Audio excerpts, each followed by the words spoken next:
Number 8. Starting to wrap things up here. Number 8, I believe we all have different picks. D'Lo, it should be the Panthers. Any trades involved? Or if not, who are the Panthers taking? No, I like that they went ahead and just got a guy in Darnold. There's a lot of unknown, I think, still there, whether he's going to be the future quarterback in Carolina. But I feel like it was too risky to go into the draft without one, because you just don't know who's going to trade and who's going to pick who in the top 10. So they've got Darnold, they've got Roby Anderson, they've got DJ Moore, they got David Moore, who I think is very underestimated. They got him from Seattle, CMC, and then I think they get Jalen Waddle from Alabama. I think he replaces Curtis Samuel as that slot jet guy, and you just surround Sam Darnold with a bunch of weapons. Panthers have been really sneaky this offseason and bringing in a bunch of low-key but solid guys. And I read a tweet that said they're doing a lot of things that are similar to what the Bills did in 2019 before their kind of big resurgence. Just getting a ton of solid key guys at every level. I think we're going to see the Panthers next year not have a lot of weaknesses, and it's just going to be about, can Darnold deliver? They had a great draft last year, getting a very good safety in Jeremy Chin. They've got great defensive linebackers. I've seen corner go here, but I think that's a little bit early because there are a few very good corners. So I'm going to go Waddle, and I'm going to go Waddle over Smith, not just because of the size thing with Devonta Smith, but I just think Waddle has more explosiveness. There was a quote from one of his teammates, is that this is the guy who's the most close to Tyreek Hill. And even fantasy wise, I think this is a guy that if he's available somewhere between 4, 5, 6 round, you think about how Sam Darnold used that slot receiver, regardless of who it was in New York. Waddle has more explosiveness than Jamison Crowder, and I think he could be a fantasy stud, a very good receiver too for someone. Could be that Justin Jefferson type of stat line at the end of the year, I think. Yeah, I agree. It's tough to find something wrong with Waddle in his game. I mean, I guess he's a little untested. He hasn't played many snaps, but you look at his, just the way he looks, like you said, his shiftiness, his twitch, his explosiveness, and the fact that he was returning punts. I think most of the time in college games, you see the best receiver is going to be their returner as well.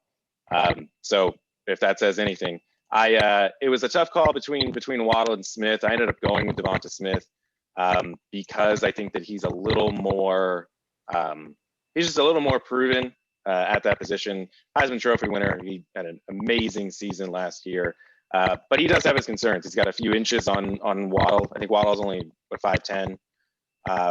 Devonta Smith's got a little better length, but like you said, he's 175 pounds, and I think there's a chance that NFL QBs NFL CBs could eat him up.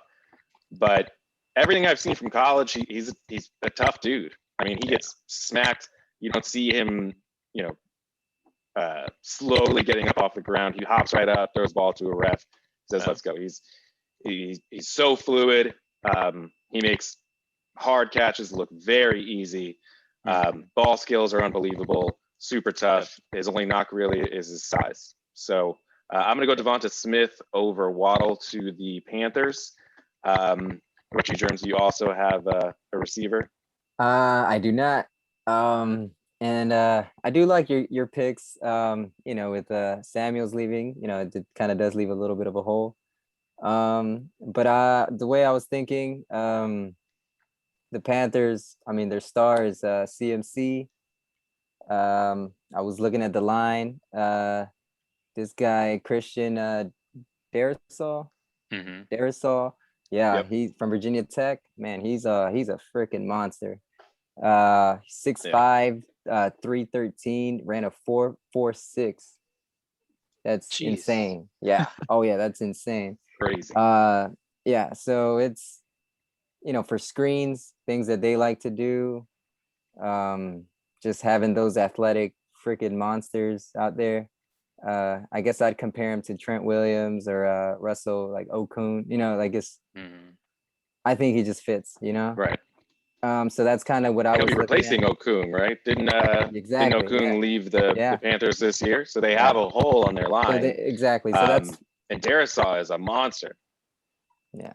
So that's kind of what I was looking at. But I do like your picks. I do, and but it's I kind of went Chase with my my first receiver. So I don't know. That was my top 10 receiver. So I hope. I like hope. it. I like Darrisaw. Yeah. I think the only real knock that I've even seen on him is just like attitude. Oh I yeah. mean, the dude is a beast, but it seems like he's totally content with just being the wall, just Gotcha. kind of being there, being in the way, and letting the play happen. And a lot of GMs and scouts want to see a guy that wants to take that defender to the ground. Gotcha. They want that aggressiveness. They want that that dominance. And with his skill set, his tools, I think that he could be that. That's really the only knock that I've seen on him. I think Darrisaw would be a great pick. Probably bored of knocking around all these college edge rushers. Right. Once he gets one of these monster. once he gets like Chase Young in his face. Right. In Vaughn practice, Miller. when he falls to number 19. He's a Virginia boy too. I think he's from Virginia. He was born here, went to Virginia Tech. So Is he? the move, yeah. I know So, he went to Tech. So North Carolina, it wouldn't be like that, big cultural shock or anything, Yeah, he's definitely, I think, him or Slater are in any other draft could be the top left tackles. We're talking perennial top 5 type guy. My only thing is I'm looking at the positional spending for Carolina. Mm-hmm. Don't know who this guy is, but Greg Little, he's 24 years old. He was drafted 2 years ago in the 2nd round. I think that's their starting left tackle, or who I believe they drafted to replace Okung, like you guys said. Mm-hmm. So if they don't believe in Little, then definitely bring in a left tackle, because you don't want Sam Darnold on his ass like he was right in New York. So right. Dude, I just think the more tackles you have, the better. It's such a premium position, and it's so hard to find a good tackle. You look at the top tackles in the league right now. Look at starting tackles in the league. I guarantee you that if there's 64 starting tackles, that probably 60 of them are first rounders, because it's just so hard I think it's really hard to find a guy late like that.